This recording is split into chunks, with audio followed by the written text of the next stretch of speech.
Spartan Get Outdoors family, what the heck is going on? We are out here today, man, with none other than Mr. Action Jackson. 4 o'clock in the morning came super early today, but it's all going to be worth it in the end. Obviously, as you can see in the title, we're doing salmon catch and cook. It's no surprise. And we're gonna go to this spot in Lincoln City and see if we can't smack one or two in the mouth. Action Jackson came out here, what was it, 2-3 days ago? Yeah. And smacked one, so it gives a young boy's hope to be able to catch his first salmon. So that's what we're out here doing. We got our handy dandy blue fox. I only got one of them. Anyways, enough talk. Let's get to the spot. I'll probably leave the big camera in the car because it's supposed to rain today. And we'll see if we can't get on it. Alright guys, we've officially made it. We're at the spot. We're getting a little bit of daylight. Action Jackson's already got a few casts out there. I was still getting rigged up. The spinning reel I'm using is my Sharky 3000, and that's the same reel that I use for some bass fishing, believe it or not. So I had to switch up the leaders. I was running 12-pound tests on it, and we're definitely going to need about 20 or so. Throwing these little squid-looking spinners. I got a pink one on, obviously. Action Jackson's got a chartreuse colored one, and they're definitely in here. It's just a matter of locating where they are. So let's hop on the chesty and see if we can make something happen. Hey Jackson, I'll show you mine if you show me yours. This is what we're throwing right here. Action Jackson's got the silver spinner with a chartreuse skirt, and I got the silver spinner with a pink skirt. And we're just gonna make our way down. I should probably link this back up here so I don't hook myself. So we're gonna see which one of us prevails, if we can make it over these things without dying.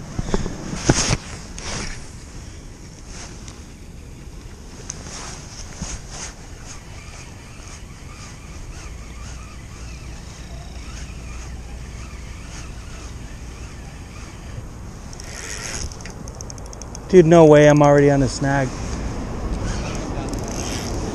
Are these roaches right here?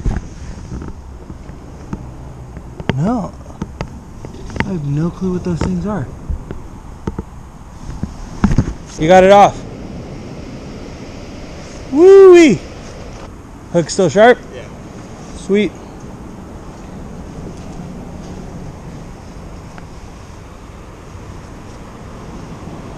Alright.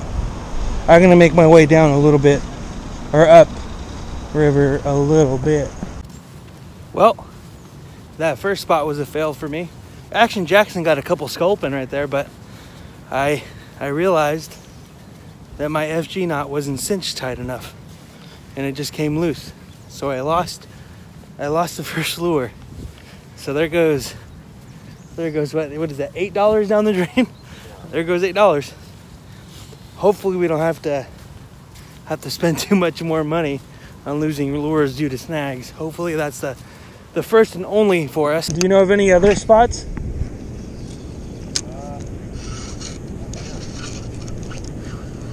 What about the other side of this bay? Try it, but I've never seen it right there. I'm on. Are you really? Yep. Action Jackson's on. Feel pretty good.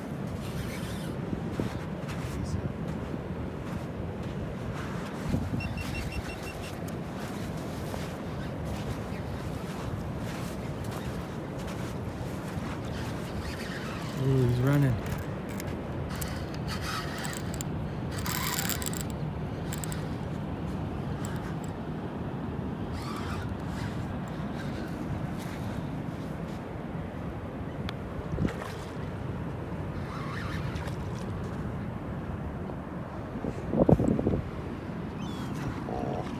He's swimming straight to shore right here. He's swimming right to shore here.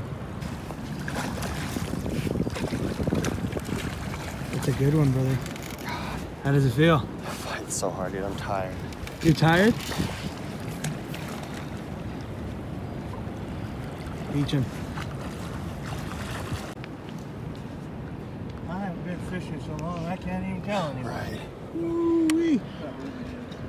How does that feel, big guy? Good. Good. Sheesh. Man, oh man, there you have it. Action Jackson catching them. We weren't sure if we were going to be able to do it, but we did it. Look, there she is right there. We weighed her up. She was 15 pounds, and we're guesstimating about 30 inches or so. All right, guys, so we're not having any more luck with the fishing. We are going to head home. We're going to fillet this thing up. We're going to show you exactly how we marinate this thing. Or the exact thing we use for the brine, because we're going to smoke this one. We have made it back home. Action Jackson's getting set up and ready to go to fillet this fish. We're going to show you exactly how he does it. We're not professionals by any means, so leave your comments to yourself because we don't really care. So anyway, let's get into the filleting of this fish. You ready, Action Jackson? I guess. Start at the butthole and you cut up the cavity. Don't want to go too deep in case there's eggs here. And you're going to want to stop right at the chin there, right? Like right here. Perfect.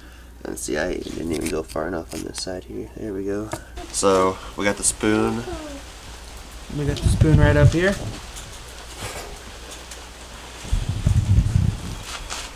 So, I'm going to get this out. The bloodline? Yep. What I did last time was I just slid it open a little bit so it was easier to... There we go. There it is.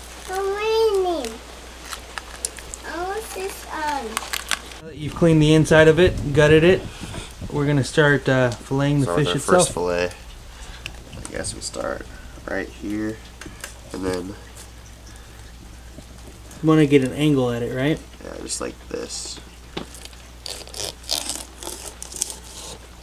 And then stop right at the bone. Right when you feel the bone? Yeah, look at that pink meat. Oh man. You see the fat layers?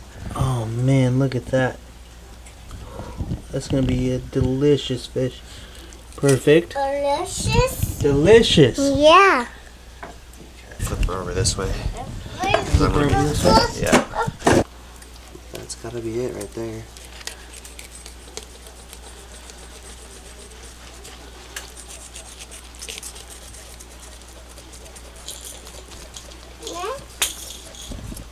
Daddy, love it. And then you just want to work across. Yep. Oh god, just see how it's falling apart?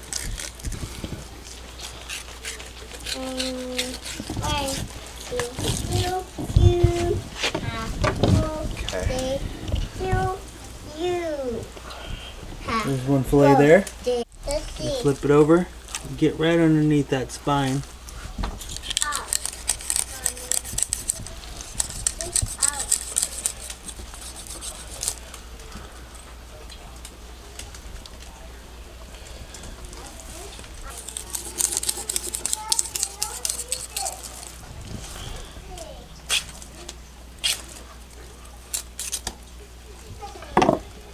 There's the spine there.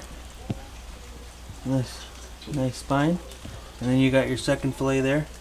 And now there's going to be a few pin bones Yeah. through here, which is no big deal, so you can feel them right in here. You could even cut these out really with the knife if you want to. What you want to do is just slightly get underneath those pin bones there and cut those suckers right out.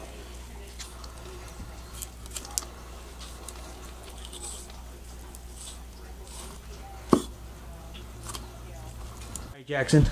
So this should be the end result. You should have two nice big juicy fillets. Now again guys, this is our your second time doing it? This is my second time filleting a fish. So I think it turned out pretty good. And then you got your little belly pieces that you trim up there. There is still a couple little bones that we have to come in here and get. So after you take all the pin bones out, you should have a nice healthy bundle just like this.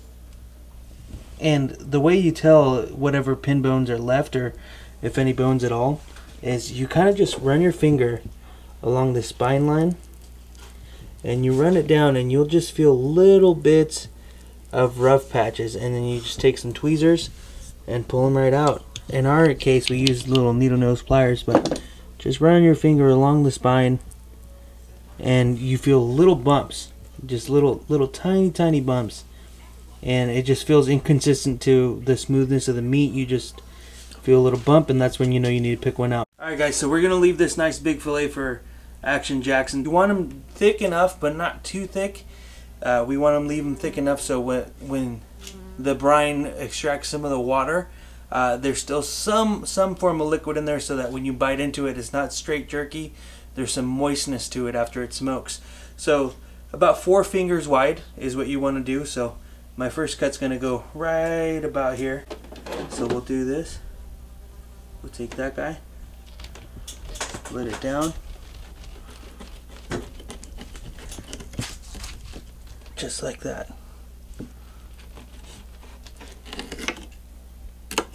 But there's one. Do another 4 fingers from that. We're about there.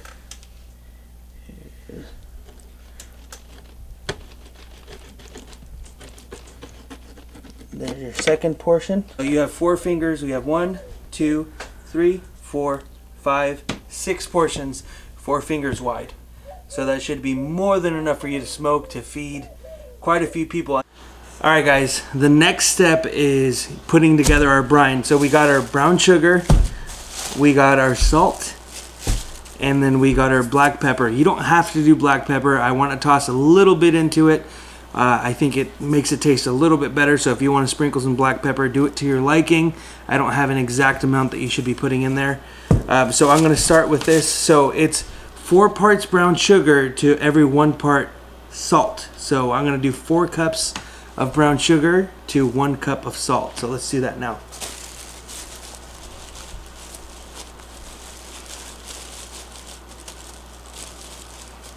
So here's 1, 2, 3. Now with the brown sugar, to get the actual cup, you have to make sure you kind of pack it in there.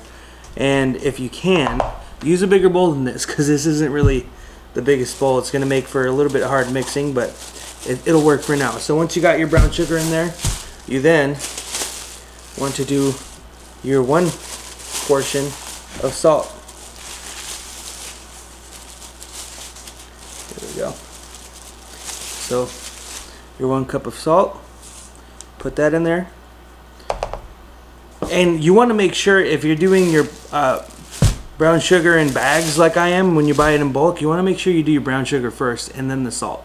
Because if you do the salt then the brown sugar, you're going to contaminate your brown sugar with the nonsense. And so now you just spritz the black pepper that you want. I'm going to do a little bit more than that. And you're rolling. Now as you want to mix it really, really well, make sure that the salt mixes well with the brown sugar and the pepper. You don't want to get any inconsistencies with it. You want to make a nice even mix. As now that you've gotten everything mixed up really well, you want to take a pan, a nice deep dish, something like this. I would rather use something bigger. I might have to do 2 for the amount of fish that we're smoking, but you want to just get a nice layer on the bottom, because you want to make sure every part of this fish is in contact with the brine. Now you just want to lay your fish out. And one thing I did do is I did remove the skin. You do not have to, it is optional, but right underneath the skin there's this layer of just darker meat that just holds some really, really fishy taste to it. In my experience, if you remove that, you get a lot sweeter of a taste and less fishy of a taste. So what you want to do is, you want to, without tearing your fillets, you want to place them down in your pan like so, and make sure you have enough space in between them, because if you overlap them, obviously you won't have coverage on that small part, and you want to make sure you have as much coverage as possible. So just like that. And then what you want to do over the top of it is you want to take the rest of your brine and just spread it over the top of this guy. Make sure you get a full cover on these guys. You do not want to be shy with this. Be very generous with it, just so that you get full coverage of all of the meat. A little bit more right here. Boom, boom, boom. We got a good cover over that. Let's place the last fillets here and right there. And we're just going to take the rest of this and just lay it over. Oh, try your best not to spill it. Don't worry guys, my wife's going to clean that up. She's right over there. Make sure your fish is completely covered. So again, guys, this brine, if you guys missed, so you don't have to rewind here, 4 parts brown sugar to 1 part salt.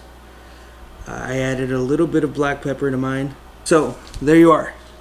So just like this, you're all done. You fully submerge your fish. And what you want to do from here is you want to saran wrap it and let it sit in the refrigerator overnight. Going out to the other fridge, and we're going to put this away so it can sit overnight. It's already starting to kind of liquefy. It's starting to pull the moisture out. So all the brown sugar that you saw on top, it's kind of absorbing it. When we come get this tomorrow, you're going to see no more brown sugar, and this is actually just going to look like soy sauce almost. So let's see you tomorrow. No. Alright guys, so it is the next day now. They should be done. They were sitting in there for 16 hours. They've been sitting in this brine for 16 hours, and this is what it looks like now. Now we got to rinse these things off. You got to make sure that they are really well rinsed, and we're going to put them on a rack just like this one here. What you want to do with that rack is you want to butter it or do some cooking spray on there so that when these guys do dry out and you're ready to put them on the smoker, they're not sticking to the rack itself. So let's rinse these guys off, put them on the rack, and let them dry. You have to do cold water. You don't want to do warm water, so just take any of the fillets right here, and you want to make sure you rinse it all off really, really well, just like that. And now, I know you might think you're washing off all the flavor and all the brine, but it's actually absorbed a lot. As you can tell, it actually looks a lot different than the nice orange it used to be. It's definitely absorbed some of the brine. Alright, the next thing you want to do is you want to just bring it over and place them on your drying rack. And this should be your end result. You should have them on your racks just like this. It'll take 30 minutes to an hour for them to dry. A way to speed it up is just take a paper towel and just pat them dry. Alright guys, now that we got them all dried out, we're going to want to set our smokers. It depends on how quick you want them done. A good rule of thumb is if you want it, well, not even a rule of thumb. If you want it cooked faster, do it at 220 for about 2 hours or so. If you want to cook it a little bit slower and you're not in a rush, do it at 120 for about 3 hours or so. What you really want to get these at is the internal temperature of the meat to be anywhere from 130 degrees to 140. I'm going to cook mine at 220. Just for the sake of time. And you want to make sure you give these guys enough room in between each other. Give them room to breathe. Look at that meat. And these thinner pieces, these are going to end up cooking a little quicker. They're going to be a little bit stiffer. They're going to taste a lot more like jerky than the rest of them are. Okay. Alright guys, we're going to want to turn that guy on. And mine's gonna smoke for a little bit, and then I'll set it for 220, and it'll be good to go. And there's my gauge. It's slowly gonna reach 220, and we're gonna stop it at that. All right, guys, it's time to check it out real quick. We're gonna probe the meat, and what we're looking for, like I was saying, between 130 and 140. I think if it's not ready yet, I'm gonna turn down the settings a little bit and increase the smoke so I get that smoky flavor. Do it kind of towards the front here.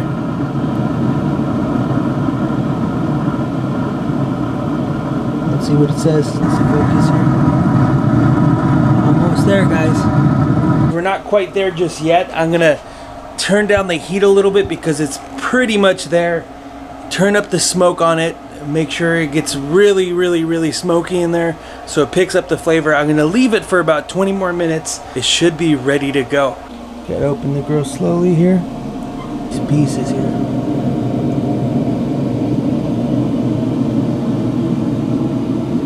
They're looking so good. They look good. It's where we want it to be. Let's go ahead and grab these guys off the grill and get inside and try some, guys. And it should look a little something like this. We're gonna do the taste test. Action Jackson decided to join us today. Go for it. Try a piece. That little one's gonna be saltier just because it's smaller. But no way.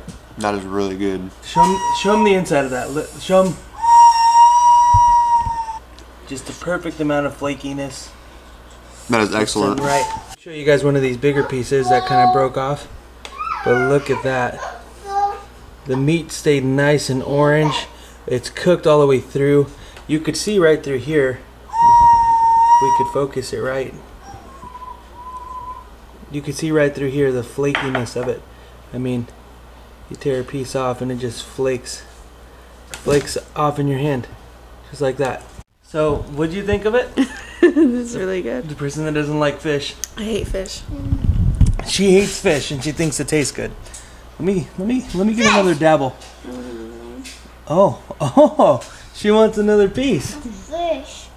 A fish. Unbelievable, guys. She hates fish. The only kind of fish she likes is sushi and crab and lobster, basically shellfish. She does not like fish and she thinks it's awesome. Jackson, final thoughts. What are your thoughts on it? Really good. Really good. Very good. He's going in for another. Kind of does taste like jerky. Oh man. And I gotta get a piece for myself here, guys. Here we go. Ooh, big piece. Oh man, perfect. I'm telling you guys, 4 parts brown sugar to 1 part salt. Put a little bit of pepper in there. Let it sit overnight if you can, preferably over 12 hours. I did this for about 16. Rinse it off really well. Let it dry on those racks. And then when you cook it, I did mine at 220 for a little bit over an hour and 40 minutes or so. I would say about an hour 45. And you want to check the internal temperature for it to be from 130 to 140. When I pulled it out, it was just about at 130. So thank you guys so much for watching. I want to big shout out to Action Jackson for catching this fish and making this catch and cook possible. We're gonna keep chowing down over here. I'm taking your piece. Keep chowing down over here. And we'll catch you guys on another episode of Spartan Kid Outdoors. We'll see you guys later. Oh my God, I feel like I'm the next one. Tripping all day until I see that check come.